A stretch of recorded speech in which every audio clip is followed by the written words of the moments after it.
KPK masih usut kasus Rita Widyasari. Puluhan mobil dan motor disita. KPK sita puluhan unit kendaraan mewah, tanah, hingga uang tunai diduga milik Rita Widyasari. Syahrul Yassin Limpo mengeluh sudah semakin tua, minta sidang dipercepat atau ditunda. Polemik pemeriksaan Sekjen PDIP terkait kasus Harun Masiku. Vonis Media akan membahas sejumlah pemberitaan selama sepekan ini, di mana berita yang kami sajikan berskala lokal, nasional, dan internasional. Ulasan tentang persoalan hukum, peristiwa korupsi, pencucian uang, dan kriminal secara umum. Semua kita rangkum dalam program Delik, deretan lintas hukum dan kriminal.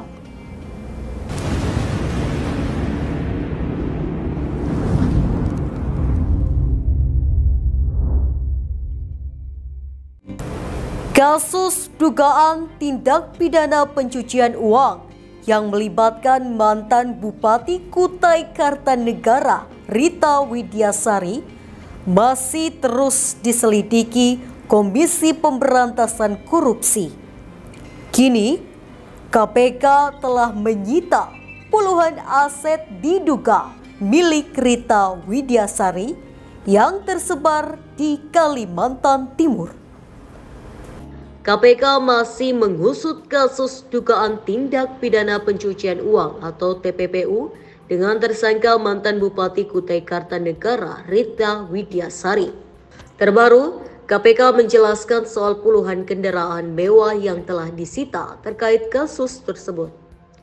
Berdasarkan data dari jubir KPK, Tessa Mahardika Sugiarto, kendaraan yang disita terkait kasus ini berjumlah 91 unit. Namun jumlah itu masih bisa berubah karena penyidikan terus dilakukan. Rita sendiri sudah divonis bersalah dan dihukum 10 tahun penjara dalam kasus gratifikasi 110 miliar rupiah terkait perizinan proyek di Kukar. Vonis tersebut diketok majelis hakim pada 2018.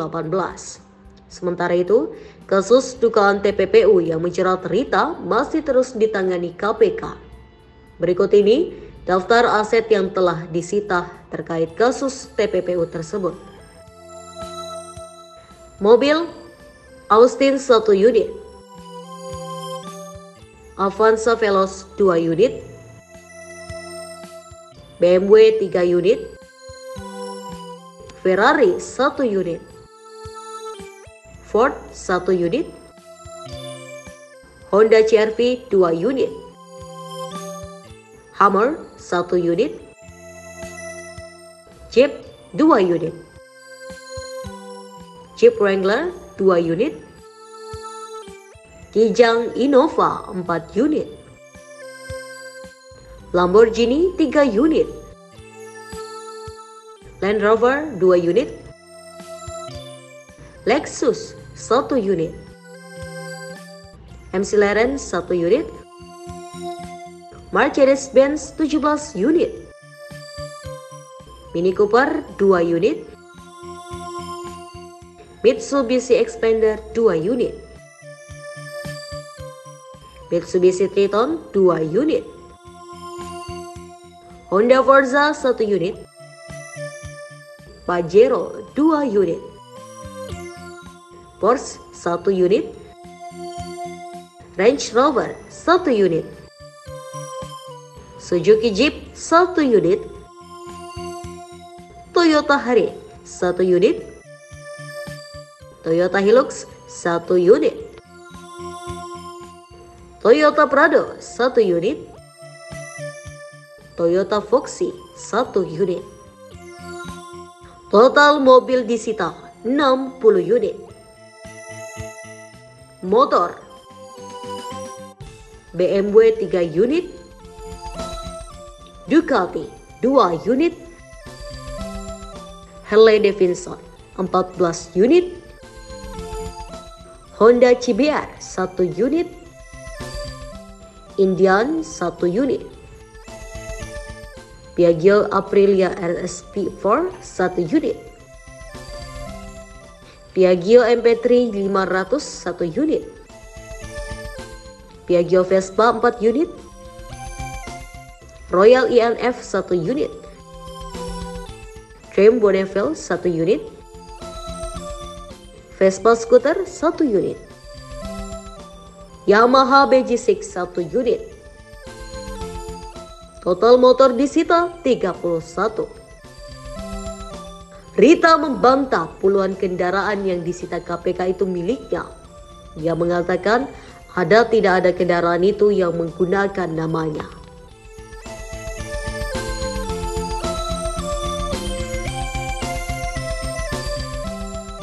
Penggeledahan dilakukan oleh penyidik KPK di Jakarta dan sekitarnya pada tanggal 13 sampai dengan 17 Mei 2024 serta di Kota Samarinda dan Kabupaten Kutai Kartanegara pada tanggal 27 Mei sampai dengan 6 Juni 2024. Penggeledahan dilakukan pada 9 kantor dan 19 rumah. Dari rangkaian kegiatan tersebut, penyidik KPK telah melakukan penyitaan berupa kendaraan bermotor sebanyak 72 mobil dan KPK sudah menyita puluhan unit kendaraan mewah, tanah, hingga uang tunai diduga milik Rita Widiasari. Penyitaan tersebut dilakukan setelah KPK melakukan operasi penggeledahan di 9 kantor dan 19 rumah di Kalimantan Timur. Komisi Pemberantasan Korupsi atau KPK terus memburu harta benda ex-Bupati Kutai Kartanegara Rita Widiasari. Belum lama ini KPK menggeledah sejumlah lokasi di Kalimantan Timur yang diduga terkait tindak pidana pencucian uang atau TPPU Rita Widiasari. Hasilnya, KPK mengungkap merek deretan puluhan mobil dan sepeda motor mewah Bupati Kutai Kartanegara, Kalimantan Timur, Rita Widiasari yang disita penyidik. Juru bicara KPK, Tessa Mahardika Sugiarto mengungkapkan, mobil dan motor mewah itu terdiri dari berbagai merek dengan jumlah yang berbeda-beda.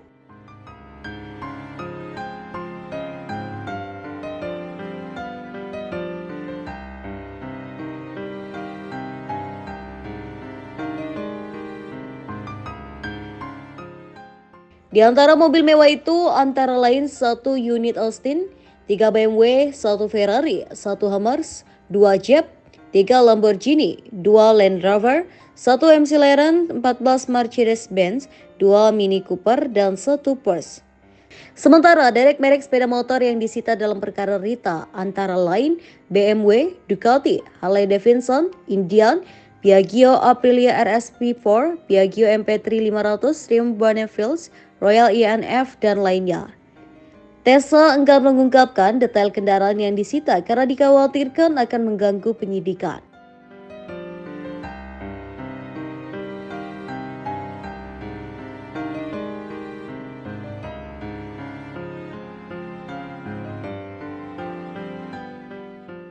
Sebelumnya, Tessa mengungkapkan penyidik menggelar operasi penggeledahan terkait kasus Rita di Jakarta dan sekitarnya sejak 13 sampai 17 Mei, di Samarinda dan Kukar pada 27 Mei sampai 6 Juni. Lokasi penggeledahan berupa 9 kantor dan 19 rumah. Dari upaya paksa itu, penyidik menyita 72 mobil dan 32 motor dengan berbagai merek, tanah dan atau bangunan di 6 lokasi. Kemudian uang dalam pecahan rupiah 6,7 miliar rupiah serta 2 miliar rupiah dalam pecahan dolar Amerika Serikat dan lainnya hingga ratusan dokumen dan barang bukti elektronik.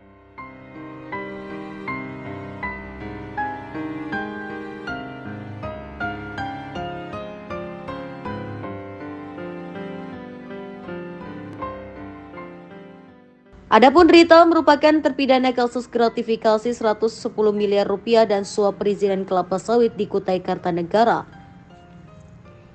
Ia divonis 10 tahun penjara dan 600 juta rupiah subsidi 6 bulan kurungan oleh Majelis Hakim Pengadilan Tindak Pidana Korupsi. Rita juga terseret dalam kasus suap penyidik KPK Stefanus Robin Patujuh.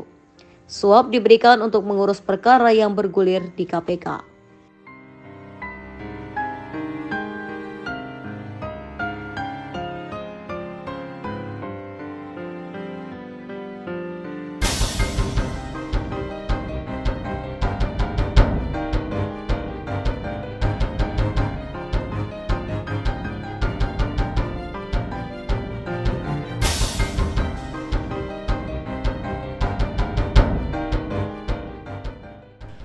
Informasi lengkap mengenai tindakan penggeledahan yang dilakukan oleh penyidik KPK untuk kepentingan penyidikan dugaan tindak pidana korupsi, penerimaan gratifikasi di Kabupaten Kutai Kartanegara, serta dugaan tindak pidana pencucian uang yang dilakukan oleh tersangka RW dan kawan-kawan dengan kronologis kegiatan sebagai berikut.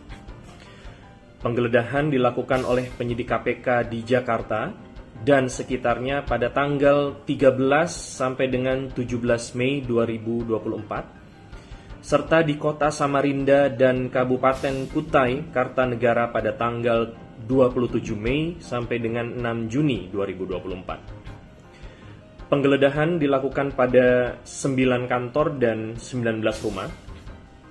Dari rangkaian kegiatan tersebut, penyidik KPK telah melakukan penyitaan berupa kendaraan bermotor sebanyak 72 mobil dan 32 motor, tanah dan atau bangunan di 6 lokasi, uang dalam mata uang rupiah senilai 6,7 miliar, dan dalam mata uang asing senilai total kurang lebih 2 miliar, serta ratusan dokumen dan barang bukti elektronik yang diduga memiliki keterkaitan dengan Persidangan kasus korupsi mantan Menteri Pertanian Syahrul Yassin Limpo terus berlangsung di Pengadilan Tipikor Jakarta Pusat.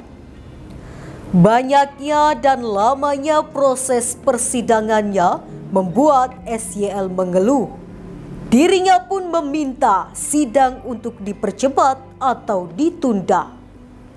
Mantan Menteri Pertanian atau mantan Syahrul Yassin Limpo atau SYL meminta Hakim Pengadilan Tipikor Jakarta Pusat segera melanjutkan perkara kasus tindak pidana pencucian uang atau TPPU yang saat ini tengah diproses oleh Komisi Pemberantasan Korupsi atau KPK. Adapun hal itu diungkapkan SYL di ruang sidang sebelum hakim memerintahkan Jaksa Penuntut Umum atau JPU menunjukkan barang bukti kepada para saksi dalam sidang lanjutan kasus pemerasan dan gratifikasi di lingkungan Kementerian Pertanian atau Kementan di Pengadilan Tipikor Jakarta Pusat, Senin 3 Juni 2024.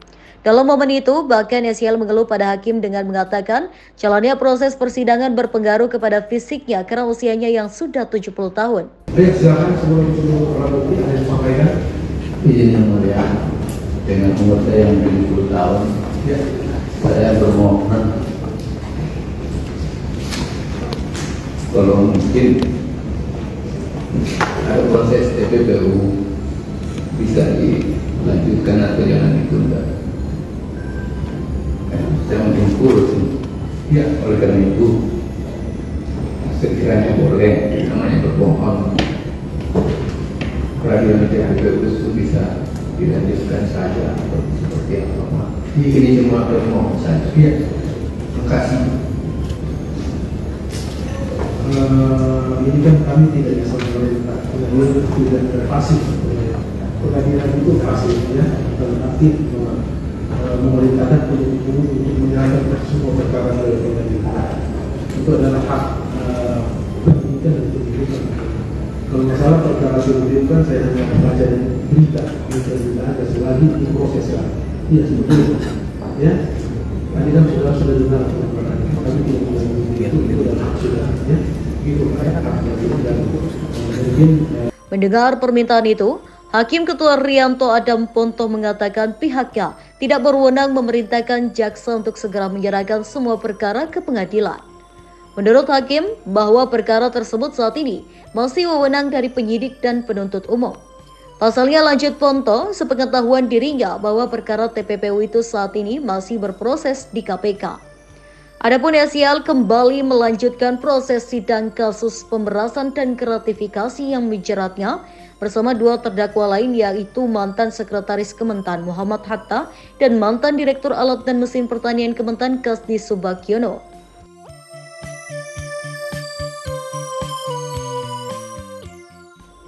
Dalam perkara ini, SIL telah didakwa melakukan pemerasan 44.549.079.044 rupiah dan menerima gratifikasi 40.647.444.494 rupiah di lingkungan Kementerian Pertanian selama menjabat periode 2021 hingga 2023. Uang itu diperoleh SIL dengan cara mengutip dari para pejabat eselon 1 di lingkungan Kementerian Pertanian.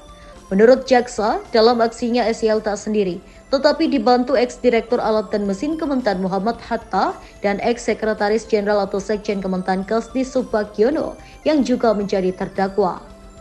Selanjutnya, uang yang telah terkumpul di Kasdi dan Hatta digunakan untuk kepentingan pribadi SIL dan keluarganya.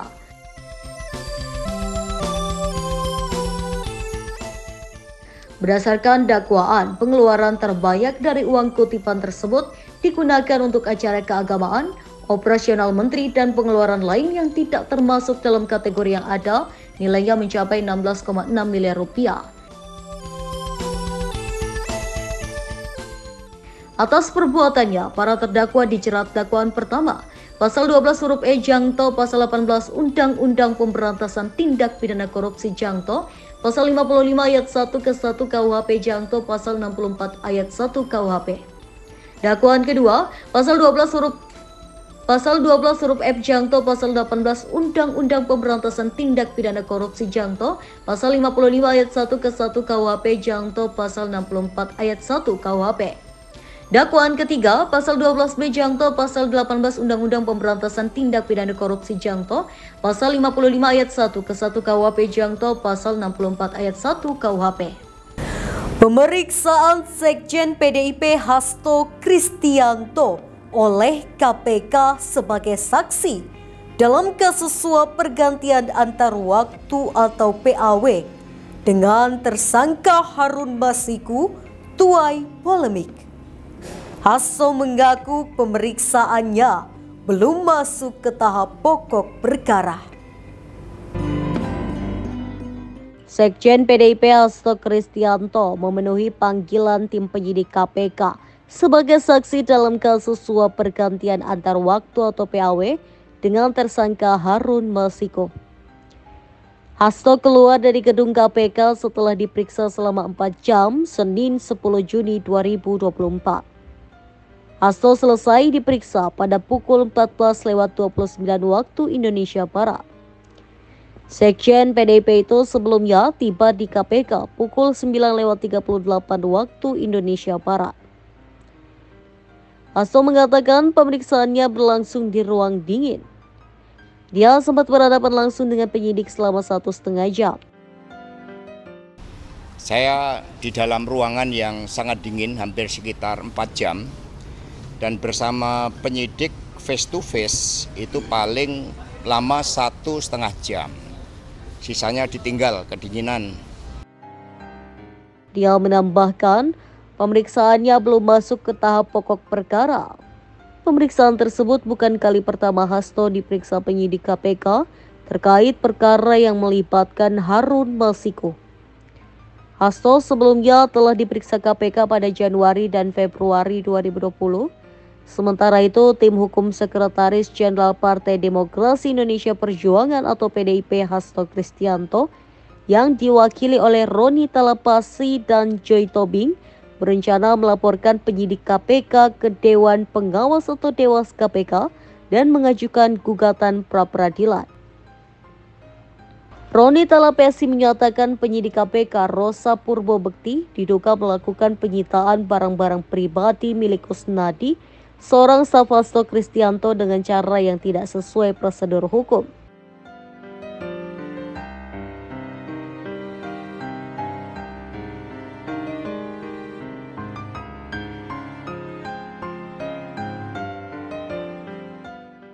Menurut Roni, insiden bermula ketika penyidik Rosa Purbobekti mendatangi Kusnadi di lobi gedung dengan mengenakan masker, kemudian membawanya ke lantai 2 untuk penggeledahan serta penyitaan.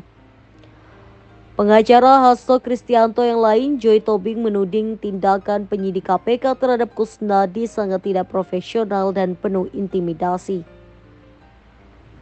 Tim hukum Hasto Kristianto juga mengungkapkan bahwa mereka akan mengajukan pra-peradilan di Pengadilan Negeri Jakarta Selatan.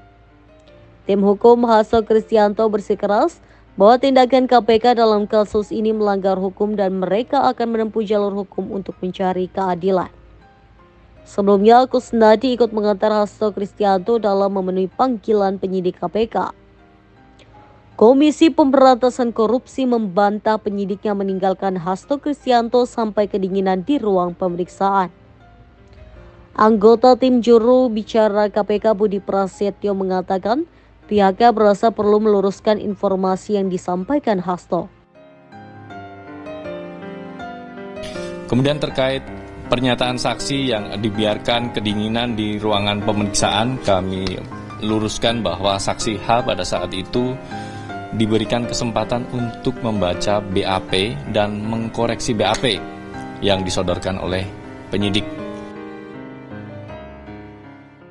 Menurut Budi, penyidik meninggalkan Hasto di ruang pemeriksaan pada lantai 2 Gedung Merah Putih KPK itu karena ingin memberikan keleluasan kepada Hasto untuk mencermati BAP-nya. Kasus suap Harun Masiku berawal saat tim KPK menggelar operasi tangkap tangan pada 8 Januari 2020 terkait suap untuk PAW anggota DPR 2019 hingga 2024. KPK kemudian menetapkan sejumlah tersangka dalam kasus ini termasuk mantan Komisioner KPU Wahyu Setiawan dan Harun Masiku. Wahyu Setiawan telah diadili dan dinyatakan bersalah menerima suap. Wahyu dinyatakan menerima suap sebesar 19.000 SGD dan 38.350 SGD atau setara 600 juta rupiah bersama Agustiani Theofridelina. Suap itu diberikan lewat seorang bernama Saiful Bahri agar Wahyu dapat mengupayakan KPU menyetujui permohonan PAN anggota DPR RI Dapil Sumatera Selatan 1 kepada Harun Masiku. Wahyu dijatuhi hukuman 7 tahun penjara pada 2020 dan sudah bebas bersyarat sejak 2023. Namun Harun Masiku masih menjadi buron selama kurang lebih 4 tahun. Dan kemudian pemeriksaan saya belum masuk materi pokok perkara, karena di tengah-tengah itu kemudian staf saya yang namanya Kusnadi itu dipanggil katanya untuk bertemu dengan saya, tetapi kemudian tasnya dan handphonenya atas nama saya itu disita, sehingga kemudian kami tadi berdebat karena sepengetahuan saya sebagai saksi di dalam kitab Undang-Undang Hukum Acara Pidana, saya berhak untuk didampingi penasihat hukum. Dan kemudian akhirnya ya saya memutuskan bahwa pemeriksaan nantinya untuk dilanjutkan pada kesempatan lain. Dan kemudian ada handphone yang disita dan saya menyatakan keberatan atas penyitaan handphone tersebut. Ya karena segala sesuatunya harus didasarkan sesuai dengan hukum acara pidana. Karena ini sudah suatu bentuk tindakan yang pro justisia. Sehingga hak untuk didampingi penasihat hukum itu seharusnya dipenuhi oleh mereka yang menegakkan hukum. Sehingga teman-teman pers kemudian akhirnya ya kami menyampaikan, ya kalau gitu nanti pada kesempatan lain kami akan datang memenuhi undangan dari KPK sebagai wujud tanggung jawab dan komitmen kami sebagai warga negara. Terima kasih. Mas, informasinya bahwa mungkin dari penasihat hukum dulu, ya, silakan. Anda sempat menandatangani soal keberatan itu ya, Pak? Baik, saya mau sampaikan satu hal ya. Bentuk penyitaan ya, tentu harus dilakukan sesuai dengan prosedur. Sebagaimana disampaikan oleh Pak Hasto, bentuk-bentuk pemanggilan, ya, ajudan lalu hadir dan langsung menggeledah dan sekarang menyita, tentu wajib dan patut dipertanyakan. Mengapa? Karena penyidik kan bisa saja meminta langsung kepada yang bersangkutan. Dan yang kedua, tentu ini menjadi catatan, ya, bahwa apapun proses penegakan hukum mesti juga sesuai dengan prosedur, sesuai dengan asas-asas fairness. Ya. Nah, oleh karena itu tentu Pak Hasto tadi sampaikan beliau keberatan berdasar dan valid. Ya. Kenapa nggak diminta langsung? Ya. Tentu ini menjadi pertanyaan. Apakah ini ya kaitannya dengan ya satu wewenang yang sah begitu. Nah, oleh karena itu tentu sebagaimana hal ini ya yang disampaikan Pak Hasto, kita keberatan. Ya. Bang, apakah memang ada kaitan atau ada dugaan misalkan alat bukti sehingga HP itu harus disita, atau dalam kepentingan apa dalam penyitaan yang dimaksud? Ya itu tadi ya. Jadi kami sampaikan yang namanya bentuk penyitaan itu ya tentu harus melalui prosedur. Tentu harus melalui tata cara ya. Jadi ini HP-nya Pak Hasto ya. Biasa adalah yang namanya penyitaan harusnya diminta kepada yang bersangkutan dong. Ya. Masa yang punya HP A ya nggak diminta dari yang langsung gitu loh ya. Padahal sekarang ini Pak Hasto datang secara kooperatif, datang sebagai warga negara yang patuh, datang sebagai sekjen PDI Perjuangan yang menghormati proses hukum. Tapi dibeginikan, apalagi orang biasa, apalagi orang yang mungkin tidak punya jabatan begitu. Apakah akan mengajukan pra-peradilan? Nanti kita pikirkan, tim kuasa akan selain HP yang disita apalagi Jadi Pak? terima kasih karena memang belum masuk pada pokok perkara, jadi itu yang dapat kami sampaikan. Belum masuk pokok perkara aja sudah 4 jam. Itu tadi informasi penting dan menarik selama sepekan dalam program Delik, Deretan Lintas Hukum dan Kriminal. Anda bisa mengakses berita lainnya di web kami di vonis.id dan di channel YouTube Vonis Media. Jangan lupa untuk komen, share, like, dan subscribe channel kami. Kami undur diri, sampai jumpa minggu depan.